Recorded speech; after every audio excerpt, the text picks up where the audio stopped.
So that's why the concept was we ended up with one system. And our system was, as a limited dual agent, the brokerage agrees that we will treat both parties impartially and disclose all information except price, motivation, and personal information. So that was a pretty simple thing. We rolled that out. And probably from day one, individual realtors said, well, I'm not treating these, I'm acting for the buyer. Satnam's acting for the seller. He'll take care of him. I'm not treating the other person impartially. In fact, I'm not even phoning Satnam up every morning and saying, I need to tell you what my client told me last night, everything except price, motivation, and personal information.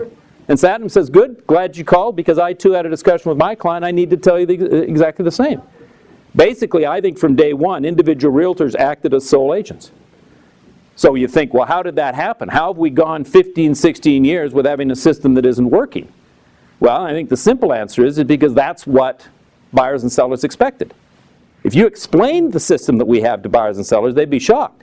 They'd be saying, look, I don't want you phoning Satnam and telling him anything about me.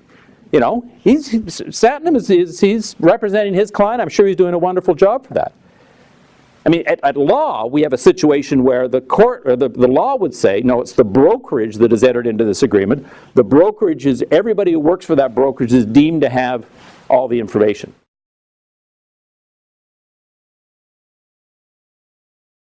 So what our plan is to do is to really, to drive down the agency duties, the duties of confidentiality, disclosure, and loyalty, push them down to the realtor.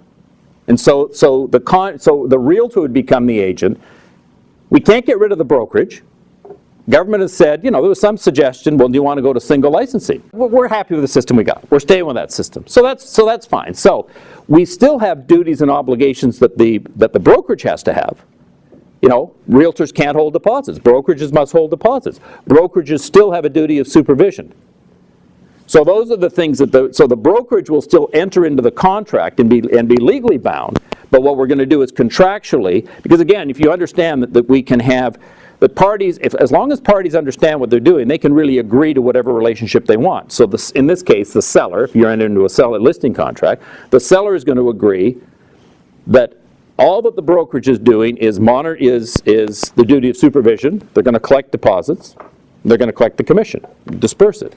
But they recognize and they say that they're going to agree that all of the agency duties are pushed down to the individual realtor. In other words, the brokerage is going to designate Satnam to be your agent. And the brokerage says, and I'm going to designate, for every other buyer that we have, that we act for, we will designate somebody to be their agent.